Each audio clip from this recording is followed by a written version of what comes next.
ऋषियों ने कहा, प्रभु, अग्नि यज्ञ, देव यज्ञ, ब्रह्म यज्ञ, गुरु पूजा तथा ब्रह्म तृप्ति का हमारे समक्ष क्रमशः वर्णन कीजिए। सूत जी बोले, महर्षियों, गृहस्थ पुरुष अग्नि के सायंकाल और प्रातः काल जो चावल आदि का द्रव्य में आहुति देता है उसी को अग्नि यज्ञ कहते हैं। जो ब्रह्मचर्य आश्रम में स्थित है उन ब्रह्मचारियों के लिए समिधा का आधान ही अग्नि यज्ञ है। वे समिधा का ही अग्नि में हवन करें। ब्राह्मणों, ब्रह्मचर्य आश्रम में निवास करने वाले द्विजों का जब तक विवाह न हो जाए और वे उपासना अग्नि की प्रतिष्ठा न कर ले तब तक उनके लिए अग्नि में समिधा की आहुति, व्रत आदि का पालन तथा विशेष यजन आदि ही कर्तव्य है। उनके लिए यह अग्नि यज्ञ है। द्विजों, जिन्होंने ब्रह्मा अग्नि को विसर्जित करके अपनी आत्मा में ही अग्नि का आरोप कर लिया है, ऐसे वानप्रस्थियों और सन्यासियों के लिए यही हवन या अग्नि यज्ञ है और वे विहित समय पर हितकर, परिमित और पवित्र अन्न का भोजन कर ले। ब्राह्मणों, सायंकाल अग्नि के लिए दी हुई आहुतियां संपत्ति प्रदान करने वाली होती हैं, ऐसा जानना चाहिए। और प्रातः काल सूर्य देव को दी हुई आहुति आयु की वृद्धि करने वाली होती है। यह बात अच्छी तरह समझ लेनी चाहिए। दिन में अग्नि देव सूर्य में ही प्रविष्ट हो जाते हैं, अतः प्रातः काल सूर्य को दी हुई आहुति भी अग्नि यज्ञ के ही अंतर्गत है। इस प्रकार यह अग्नि यज्ञ का वर्णन किया गया है। इंद्र आदि समस्त देवताओं के उद्देश्य से अग्नि में जो आहुति दी जाती है उसे देव यज्ञ समझना चाहिए। स्थाली पाक आदि यज्ञों को देव यज्ञ ही मानना चाहिए। लौलिक यज्ञ में प्रतिष्ठित जो चूर्ण आदि संस्कार निमित्तिक हवन कर्म है उन्हें भी देव यज्ञ के अंतर्गत ही जानना चाहिए। अब ब्रह्म यज्ञ का वर्णन सुनो।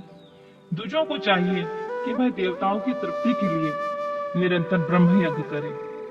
वेदों के जो नित्य अध्ययन या स्वाध्याय होता है उसी को ब्रह्म यज्ञ कहा जाता है। प्रातः नित्य कर्म के अनंतर सायंकाल तक ब्रह्म यज्ञ किया जा सकता है। उसके बाद रात में इसका विधान नहीं है।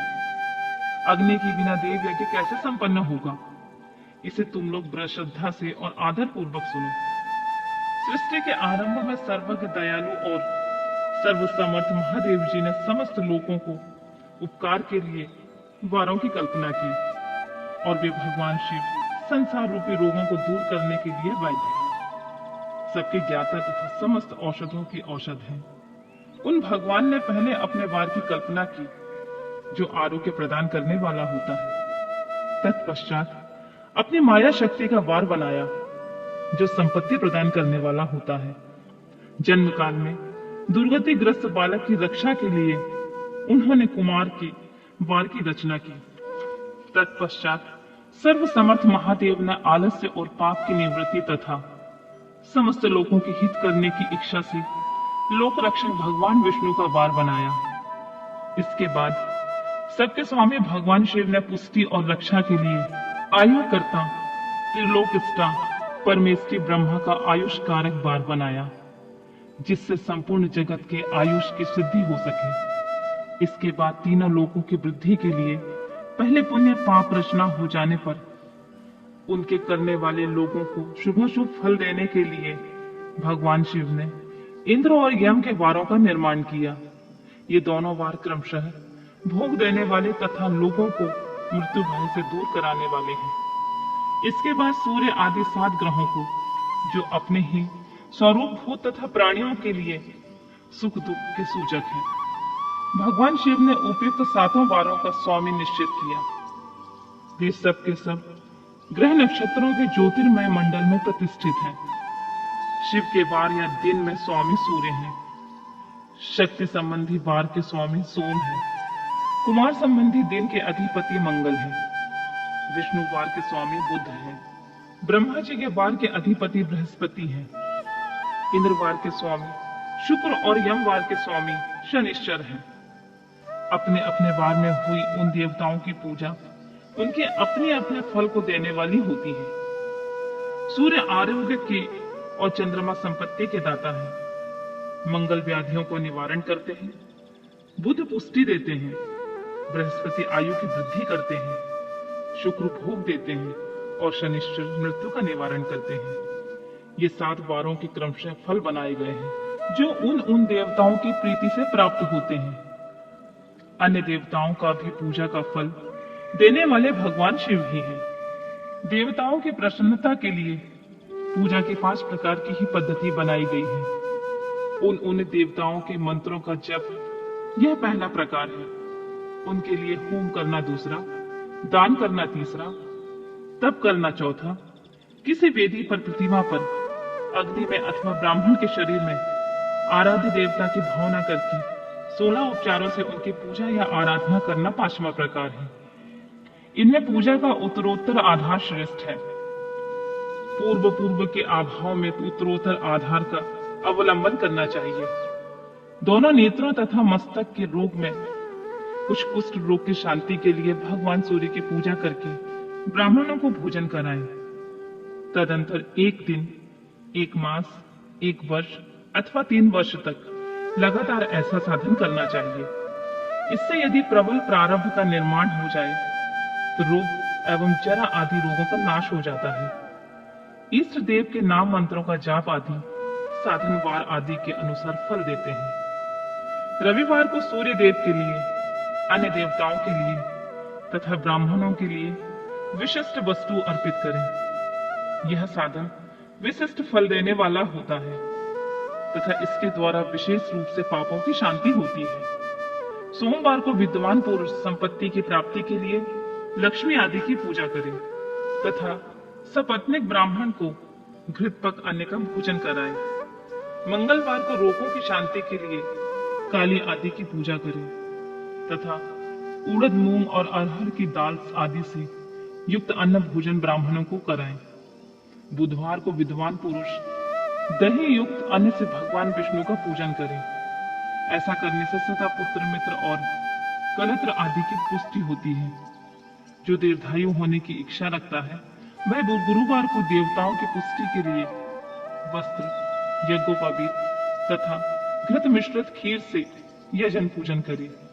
भोग की प्राप्ति के लिए शुक्रवार को एकाग्रचित होकर देवताओं का पूजन करना चाहिए और ब्राह्मणों की तृप्ति के लिए षड्रस युक्त भोजन दे। इस प्रकार स्त्रियों की प्रसन्नता के लिए सुंदर वस्त्र आदि का विधान करें।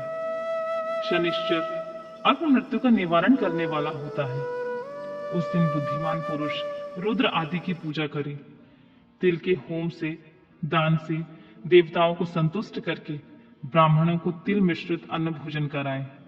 जो इस तरह देवताओं की पूजा करेगा वह आरोग्य आदि का फल का भागी होगा। देवताओं के नित्य पूजन, विशेष पूजन, स्नान, दान, जप, होम तथा ब्राह्मण तर्पण आदि एवं रवि आदि वारों में विशेष तिथि और नक्षत्रों का योग प्राप्त होने पर विभिन्न देवताओं के पूजन में सर्वज्ञ जगदीश्वर भगवान शिव ही उन देवताओं के रूप में पूजित हो सब लोगों को आरोग्य आदि फल प्रदान करते हैं। देश, काल, पात्र, द्रव, श्रद्धा और लोगों के अनुसार उनके तारतम्य क्रम का ध्यान रखते हुए महादेव जी आराधना करने वाले लोगों को आरोग्य आदि का फल देते हैं। शुभ मांगलिक कर्म के आरंभ में और अशुभ अंत्योष्टि आदि कर्म के अंत में तथा जन्म नक्षत्रों के आने पर गृहस्थ पुरुष अपने घर में आरोग्य आदि की समृद्धि के लिए सूर्य आदि ग्रहों का पूजन करे। इससे सिद्ध होता है कि देवताओं का यजन संपूर्ण अभीष्ट वस्तुओं को देने वाला है। ब्राह्मणों का देव यजन कर्म वैदिक मंत्र के साथ होना चाहिए। यहाँ ब्राह्मण शब्द क्षत्रिय और वैश्य का भी उपलक्षण है।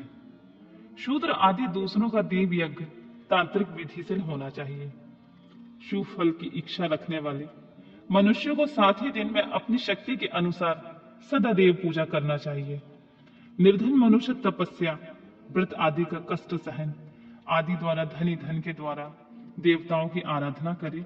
वह बार बार श्रद्धा पूर्वक इस तरह धर्म का अनुष्ठान करता है और बारंबार पुण्य लोकों के नाना प्रकार के फल भोगकर पुनः इस पृथ्वी पर जन्म ग्रहण करता है।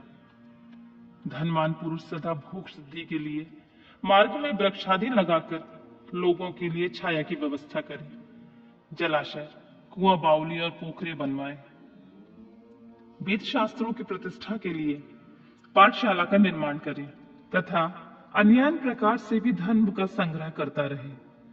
धनी को यह सब कार्य सदा ही करते रहना चाहिए। समयानुसार पुण्य कर्मों की परिक्रमा से अंतःकरण शुद्ध होने पर ज्ञान की सिद्धि होती है। जो इस अध्याय को सुनता, पढ़ता अथवा सुनने की व्यवस्था करता है, उसे देव यज्ञ का फल भी